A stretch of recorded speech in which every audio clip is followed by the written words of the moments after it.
Bentar ya. Oke. Ya, kita hari ini akan membahas satu nabi ya, yang bernama Yeremia. Kalau kita lihat Yeremia 1 pasal 1 ayat 1, itu jelas bahwa kitab Yeremia itu yang menulis Yeremia, dan ada satu juru tulisnya bernama Baruk. Dan Yeremia itu dari Anatot. Anatot itu satu tempat yang dikhususkan kayak sekolah teologi ya, tapi bukan kantor bentuk gedung, tetapi itu satu wilayah besar gitu ya. Dan Yeremia itu adalah anak dari imam. Dan dia dari kecil itu memang keturunan imam, itu harus jadi imam. Yang laki-laki semua harus jadi imam. Itu persyaratan bangsa Israel. Nah, kita belajar dari nabi yang sangat berat dalam perjuangan hidupnya, dan di mulut Yeremia lah keluar satu nubuatan tentang perjanjian baru, tentang Kristus sebagai tunas, dan juga Yesaya juga mengatakan itu. Jadi Yeremia ini satu nabi yang sangat lembut hatinya, yang sangat atosnya itu, passionnya itu sangat besar sekali. Tetapi dia malah dibawa oleh Tuhan dalam satu kenyataan bahwa bangsa Israel yang disebut oleh Yeremia itu putri Zion atau putri Yerusalem, itu begitu menyakiti hati Tuhan. Dan begitu menyakiti hati Tuhan itu, bukan hanya hati Tuhan yang disakiti, tetapi juga hati dari Yeremia. Dan sikap mereka terhadap Yeremia itu adalah sikap mereka menolak Tuhan. Jadi perjalanan hidup Yeremia itu adalah perjalanan bagaimana dia menghadirkan hati Tuhan, bagaimana dia menghadirkan berita-berita yang akan diterima bangsa Israel karena mereka meninggalkan Tuhan. Nah, sebelum kita masuk dalam pembahasan Yeremia pasal 31 dan 32, kita akan masuk dalam doa dan kita mohon pertolongan Tuhan. Mari kita berdoa. Kami percaya dalam situasi yang sulit, dalam kondisi sungguh-sungguh kami melihat bahwa hati manusia terus-menerus semakin dalam dan semakin jauh meninggalkan Tuhan. Bukan hanya karena pengaruh dari luar, tetapi juga karena ada hati yang belum diubahkan, hati yang belum menemukan akan hidup di dalam Tuhan, sehingga semua dipikir dengan pikiran sendiri, sehingga perasaan, pengalaman menjadi ukuran yang sangat kuat sekali, menjadi standar nilai apapun, dan khususnya dalam hal rohani. Sehingga kami tidak bisa melihat lagi apa yang diminta oleh Tuhan.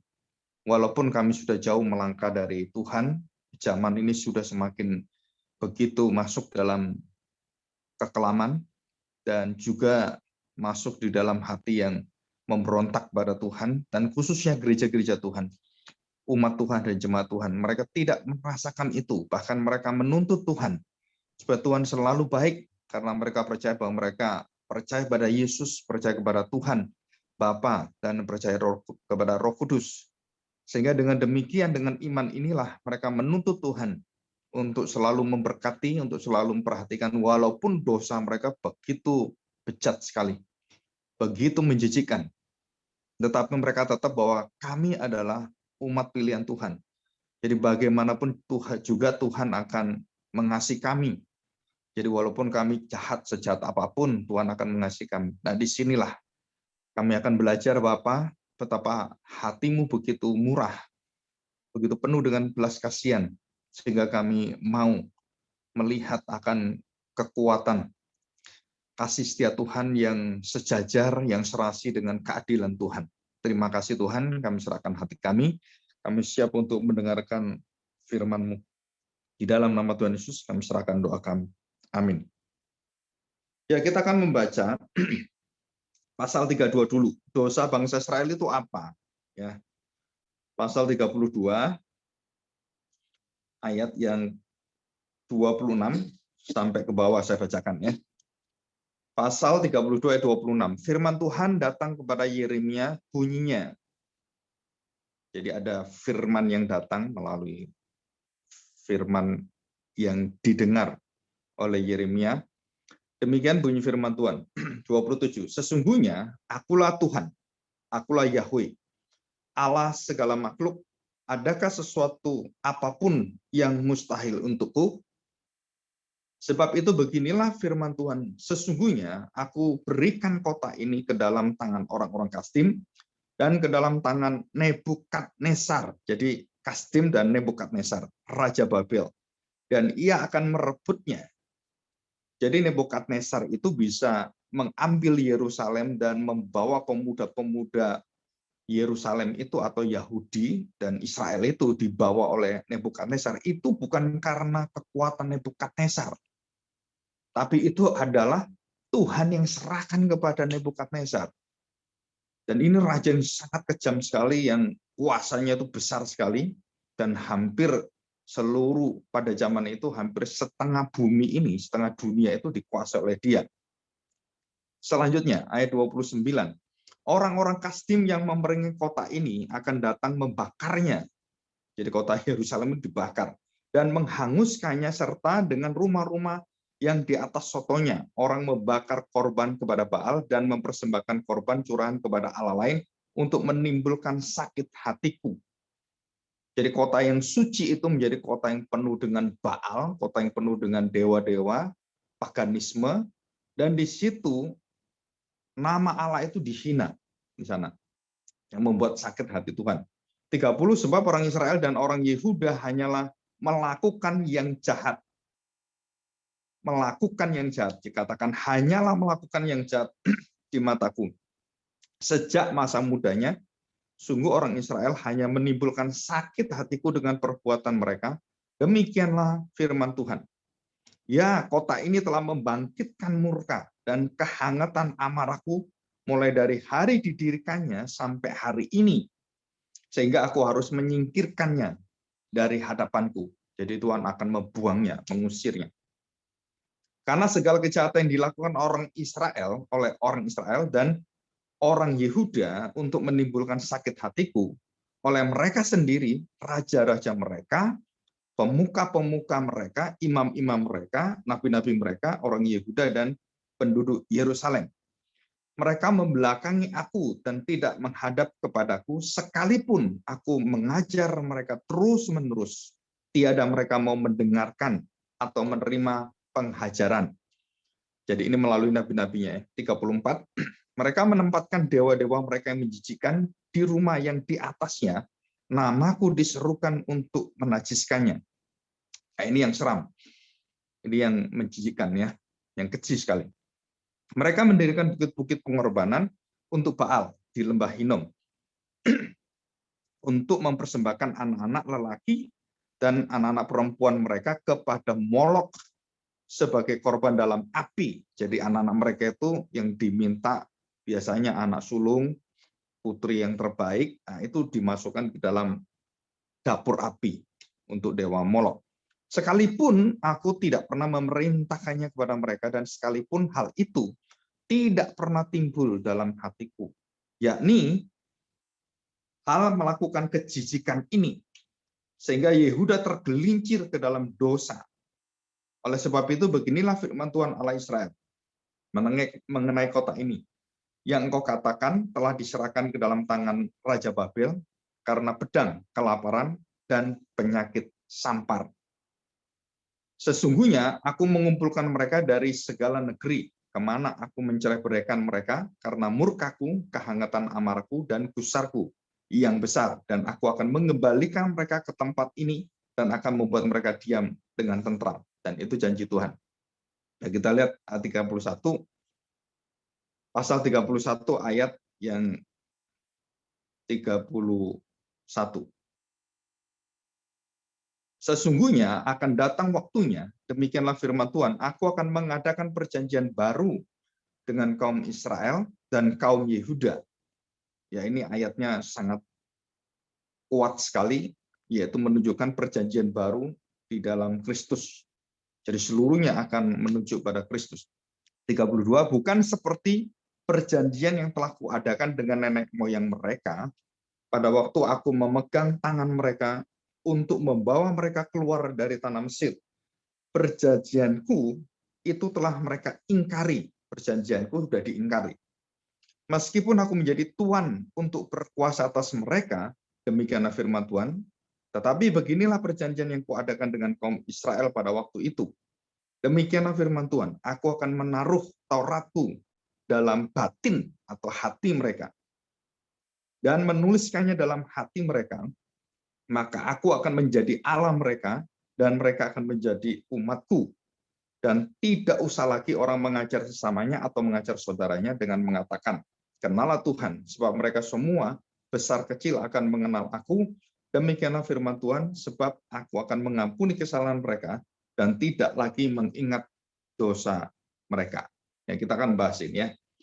Jadi perhatikan baik-baik, hal yang sangat penting sekali adalah perkataan aku, aku, aku, aku. Nah, ini siapakah aku ini?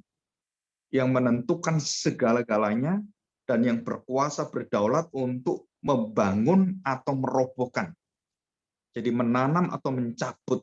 Dan itu perkataan yang dibawa oleh Yeremia bahwa dia akan datang sebagai wakil Tuhan untuk menghancurkan atau membangun. Jadi untuk membuang atau untuk memulihkan. Jadi untuk merusak atau nanti untuk dimurnikan. Jadi ini adalah pekerjaan Yeremia yang mewakili Tuhan. Dan itu terjadi. Dan kita tahu bahwa begitu banyak nabi-nabi palsu yang mengatakan kepada bangsa Israel bahwa mereka tidak akan mengalami pembuangan. Mereka tidak akan mengalami murka Tuhan. Mereka tidak akan mengalami amarah Tuhan. Nah, kita harus sadar bahwa orang Kristen yang sungguh-sungguh di dalam Tuhan dan menjalankan kehendak Tuhan, di dalam ketaatannya dan dalam perkenan Tuhan, itu tidak akan dimurkai Tuhan. Orang Kristen tidak akan dimurkai Tuhan. Tetapi mereka yang menghina Tuhan, yang membawa konsep-konsep Tuhan yang salah, yang palsu, yang merusak dengan mengatakan bahwa anugerah Tuhan itu membuang tanggung jawab. Anugerah Tuhan itu membawa kita hidup sembarangan. Yang penting kan Tuhan tetap aja akan mengampuni kita. Dia kan Allah yang maha pengampun, maha setia. Gitu. Jadi hidup kita tidak bertanggung jawab, kita sembarangan. Dan tema yang paling besar yang dibahas oleh Yeremia, khususnya untuk bangsa Israel, ada tema tentang dosa, pemberontakan. Dari sejak masa mereka diambil oleh Tuhan, sampai akhir masa hidupnya Yeremia, bangsa Israel tidak pernah melakukan yang berkenan pada Tuhan. Bayangkan, saudara. Jadi sejak dipilihnya mereka pada zamannya Musa itu, sampai kepada Yeremia, mereka tidak pernah taat. Dan dikatakan dengan jelas dalam firman Tuhan, hatinya selalu memberontak, selalu menyimpang dari Tuhan. Dan inilah satu gambaran yang sangat-sangat mengerikan, bahwa manusia seperti kita juga sama dengan bangsa Israel, bangsa pilihan. Nggak ada bedanya. Kalau kita tidak mendapatkan aku yang akan menaruh Tauratku dalam hati mereka, aku yang akan menjadi Allah mereka, maka tidak ada satu orang pun yang bisa hidup sejalan dengan kekuatan dari hati Tuhan. Nah, kenapa? Karena setiap hari kita akan merasakan bagaimana bangsa Israel itu dituntun oleh Tuhan, diberikan penyertaannya, diberikan kekuatannya, diberikan segala-galanya, bahkan keluhan-keluhan mereka itu tidak ada satupun ya, tidak satupun yang tidak dituruti Tuhan. Ini hebat sekali Tuhan. Jadi kalau mereka mengeluh, ini kenapa anak saya nggak bisa pinter, anak saya kok melakukan hal-hal yang jahat sekali, kenapa seperti ini? Semua akhirnya diberikan jawaban oleh Tuhan, anaknya diubahkan oleh Tuhan. Dan hidupnya betul-betul lurus di hadapan segala sesuatu, dan apa yang diminta itu keluhan-keluhan, minta roti dikasih, minta ikan dikasih, minta daging dikasih, makanan dikasih, air dikasih, semuanya, perlindungan dikasih, dan keamanan dikasih, dan semua segala-galanya dikasih Tuhan. Apakah hal ini membuat mereka akhirnya semakin dekat dengan Tuhan, semakin mengasihi Tuhan? Jawabannya adalah tidak. Kita masih ingat minggu yang lalu, segala kebaikan itu yang diterima oleh orang kaya tidak menjamin apapun. Bahkan sebaliknya, kebaikan itu harus yang membawa orang kaya itu bertobat. Mereka tidak, mereka malah memakai kekayaan, memakai semua kebaikan-kebaikan Tuhan, segala yang baik yang mereka terima itu untuk menginjak orang, menghina Lazarus yang miskin, dan tidak punya hati, tidak punya belas kasihan, Dan disitulah pada waktu di dunia tidak punya perasaan sama sekali. Waktu di neraka jadi orang yang perasa sekali. Tapi nggak ada gunanya. Di neraka kamu ingat, aduh, mamaku belum bertobat. Aduh, anakku belum bertobat. Aduh, kasihan dia. Tuhan tolong dong. Jadi patosnya ada, tapi salah tempat. Bukan waktu di bumi dia seperti itu. Tapi penyesalan yang ada di neraka. Jadi coba perhatikan baik-baik.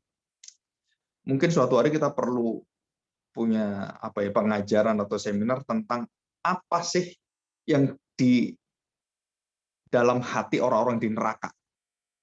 Ya. Apa yang ada dalam hati orang di neraka itu? Saudara, penyesalan. Tetapi yang tidak bisa membawa ke pertobatan. Jadi nyesel tapi nggak bisa bertobat. Kenapa? Karena sudah stop, nggak ada waktu lagi. Dan itu satu ketakutan yang luar biasa, satu kalau orang itu dikatakan kegetaran, kegemetaran yang, waduh, itu nggak terbayangkan. Karena di surga bersama dengan Tuhan, di neraka itu hadirat murka Tuhan dan keterpisahan. Dan bukan hanya terpisah dengan Tuhan, di neraka itu kita terpisah dari semua orang yang ada dan kita sendirian menerima ini. Jadi di neraka itu kita nggak ada teman. Di surga teman kita begitu banyak. Komunitasnya begitu indah. Wah, sudah tidak ada lagi hal-hal yang jelek di sana. Tapi di neraka itu semua kehangatan murka Allah dan terus menyala-nyala seumur hidup mereka selama-lamanya kekal di sana. Ini mengerikan sekali. Dan kita melihat bangsa Israel sedang menuju ke sana. Tuhan janjikan dan jelas sekali bahwa dia menjanjikan ada perjanjian baru. Ada tunas yang baru dari Daud yang kau akan percaya. Jadi saya ingin kita belajar di sini adalah 3 hal yang penting. Jadi yang pertama, perhatikan baik-baik. Allah di dalam segala dosa kita, dalam segala kelemahan kita atau pemberontakan kita, Allah tetap menjamin dengan satu syarat bahwa Allah adalah Allah yang penuh kasih setia. Itu yang pertama. Yang kedua, bahwa kamu harus bertobat dari dosamu dan berubah. Barulah kasih Allah itu akan mengalir. Jadi persyaratannya apa? Ada buah pertobatan. Ada buah kebenaran yang hidup dalam diri kita yang kemudian mengubahkan kita. Nah, tadi dikatakan bahwa aku yang menanam, aku yang akan menjadikan kamu umatku, aku yang memilih kamu, aku yang memanggil kamu, aku akan memberkati kamu. Nah, semua kan berasal dari Tuhan. Berarti perubahan hidup dan orang yang bisa menerima berkat Tuhan itu adalah dari Tuhan. Perubahan hati, pertobatan sesungguhnya dari Tuhan. Bukan karena berkat-berkat Tuhan, bukan. Berkat-berkat Tuhan itu tidak bisa mengubahkan hati manusia, yang bisa adalah Tuhan. Nah, bagaimana Tuhan mengubahkan hati ini? Dengan memberikan dan meletakkan, menanam firman hidup dalam diri kita, Taurat itu. Sehingga semua Taurat yang diterima bangsa Israel itu selalu merindukan kepada Mesias, penggenap Taurat itu. Jadi Taurat itu membawa kepada pencelikan kepada dosa-dosa pemberontakan kita, pemberontakan bangsa Israel.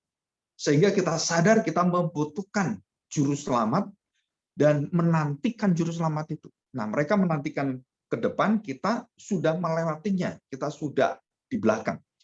Jadi iman yang berada dalam sejarah ke depan dan iman yang sudah berada di belakang. Dan kita menyongsong kepada penggenapan yang terakhir pada akhir zaman, perjanjian baru yang kekal, bagaimana akan seluruh kejahatan sudah akan dibersihkan oleh Tuhan dan kita semua digiring masuk dalam perjanjian baru yang kekal, masuk ke dalam hidup kerajaan yang kekal, kerajaan Kristus, dan masuk ke dalam surga yang kekal.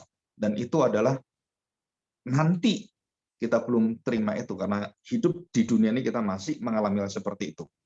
Ya, kita bersyukur. Sekarang kita akan melihat yang ketiga.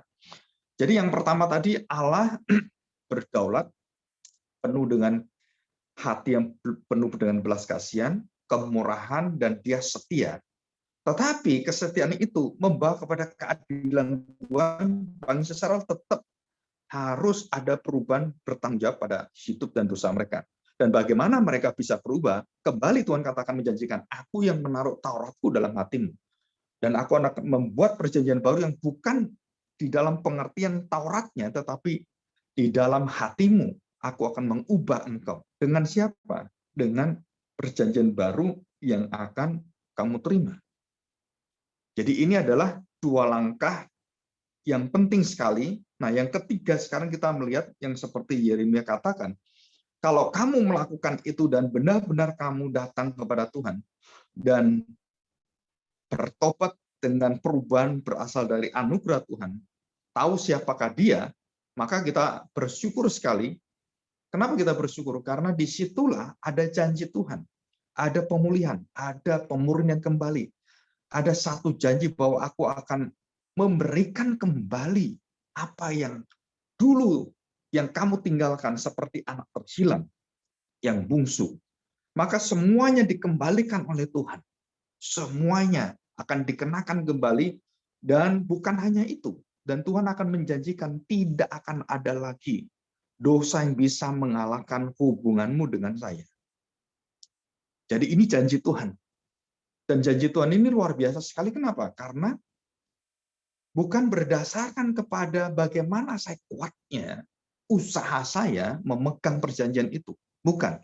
Tetapi bagaimana Tuhan yang memegang kekuatan dan bagaimana Tuhan sudah membatasi kita, terus kemudian memberikan kuasanya, Roh Kudusnya untuk menuntun kita membawa ke dalam seluruh kebenaran. Dan dengan cara itulah baru kita bisa masuk dalam hubungan dengan Tuhan, terus-menerus merasakan kebaikan-kebaikan Tuhan dalam segala hal. Dan kita tahu bagaimanakah keluhan Yeremia. Dan waktu dia mau dibunuh dan di penjara itu, beberapa kali dia di penjara, dan waktu dia mau dibunuh, kalimat dari Yeremia tidak ada kalimat menghina bangsa Israel. Walaupun dosanya seperti itu, dia ingatkan dosa-dosanya, tetapi dia tidak pernah menghina perjanjian Tuhan. Bahwa engkau adalah umat pilihan, walaupun sudah rusak, hancur, tetapi Tuhan tetap menjanjikan akan ada kaum yang sisa. Kaum yang sisa. Ya. Nah, kaum yang sisa inilah yang kemudian kita tahu bahwa ini adalah keluarga Yusuf, Maria, keluarga Elizabeth, Zakaria, orang-orang yang ada di Israel, dan juga orang-orang yang berdoa seperti Hana, Simeon, semuanya. Itu kaum sisa yang ada, dan tidak banyak. Berapa jumlahnya kita nggak tahu. Itu sangat kecil sekali. Tapi mereka setia menunggu Mesias. Dan kita sekarang sudah menerima Mesias. Harusnya sukacita kita waktu mengiringi Tuhan, tidak ada yang bisa menghalang kita kepada hadirat Tuhan, apapun. Jadi kita harus berkonsentrasi kembali, memusatkan hidup kembali kepada apa? Keindahan perjanjian Tuhan, jaminan perjanjian Tuhan. Bagaimana dengan dosa, bagaimana dengan kelemahan kita, bagaimana dengan sukacita kita akan bersama dengan Tuhan, bagaimana kita akan dituntun oleh Tuhan, dan bagaimana seluruh hidup kita akan dijamin oleh Tuhan bahwa sekalipun sakit, penyakit, dosa, bahkan sampai maut, tidak akan bisa memisahkan kita dari kasih Tuhan. Jadi, jangankan sakit penyakit, kematian dan maut itu sudah dikalahkan Tuhan. Ini yang membuat kita harusnya semakin sadar dan semakin melayani Tuhan dengan sungguh-sungguh gitu. Dengan hati yang bertekad dan bukan hanya semangat ya, tapi satu holy enthusiasm. Jadi satu antusias yang begitu kudus di hadapan Tuhan. Jadi kita selalu mengingat dan mendahulukan apa yang Tuhan mau, apa yang Tuhan kenal. Baik dalam hidup saya, baik di dalam hidup keluarga saya, dalam segala pekerjaan saya, dalam masa depan saya, apa yang Tuhan inginkan, yang paling Tuhan kenal itu apa. Nah, jangan sampai kita menjadi bangsa Israel. Kita dilimpahi dengan segala kebaikan, kita sudah lupa kepada apa yang diinginkan Tuhan. Kalau kita melayani Tuhan dalam bidang apapun, di dalam kepercayaan Tuhan berikan pada kita, nah coba kita teliti hati kita. Timothy Keller, Profesor Timothy Keller, satu hamba Tuhan yang sudah pensiun, yang sudah menuliskan banyak buku yang indah sekali, bagus sekali, dia berkata begini, segala sesuatu yang menyita hidupmu dan menyita perhatian semua, dan sampai apapun dia katakan, yang sampai kamu nggak bisa lagi untuk menahan itu adalah berhala. Jadi kalau kita ngomong adalah ketagihan hal sesuatu dalam apapun, dalam apapun. Jadi mau orang seneng dengan kenikmatan dunia digital gitu kan, atau kenikmatan dengan profit atau keuntungan, kenikmatan dengan kebaikan orang, kenikmatan dengan waktu ngobrol, dan kita lupa segala sesuatu, itu semua adalah berhala sebenarnya. Jadi kita dengan bangsa Israel sekarang sebenarnya kalau kita lihat nggak ada bedanya. Kalau bukan Tuhan yang menanam, kita nggak akan sadar ini. Nah, begitu kita sadar, kita tiap hari harus berdoa, Tuhan, kuduskan waktu saya, kuduskan seluruh tangan saya, hidup saya, kuduskan anak-anak saya, kuduskan seluruh keluarga saya, kuduskan pikiran-pikiran kami di masa depan, supaya kami tidak melenceng dan sangat mengerikan kalau sampai Tuhan buang kami. Dan kita berdoa di hadapan Tuhan, Tuhan tolong kami. Ya, mari kita berdoa. Bapa yang baik, kami bersyukur di hadapan karena Engkau terus menyatakan barang siapa yang berseru dengan percaya sungguh-sungguh dalam hatinya dan mau berjalan menjadi orang-orang yang penurut firman Tuhan dan selalu mendahulukan Tuhan dalam segala hal, maka kami percaya Tuhan, tidak ada murka di hadapan kami, tidak ada kutukan di hadapan kami. Yang ada adalah hadirat Tuhan yang sangat indah dalam segala hal. Tuhan, kami percaya Tuhan sudah menyediakan hati begitu penuh dengan pengertian, melebihi daripada segala kelemahan dan kegelapan hidup kami. Tuhan, kami percaya, jika bukan karena kesetiaan-Mu, bukan karena kekudusan dan juga bukan karena kebaikan kemurahan-Mu, kami sungguh sudah berada di dalam gantungan dan kami akan dilepaskan masuk dalam api neraka. Tetapi hari ini Tuhan, kami percaya bahwa harapan itu masih ada. Dan Tuhan memberikan kepada kami satu tanggung jawab, bukan hanya memberikan tanggung jawab, Tuhan juga menyertai kami bisa bertanggung jawab. Bisa melakukan apa yang Tuhan perintahkan. Karena bukan usaha kami, kekuatan berasal daripada roh Tuhan dan firman membuat kami bisa menerima ini semua. Terima kasih Bapa. Kami serahkan hati kami, berkatilah pokok-pokok doa kami akan kami doakan hari ini. Di dalam nama Tuhan Yesus, kami serahkan doa kami. Amin. Silakan Yutina.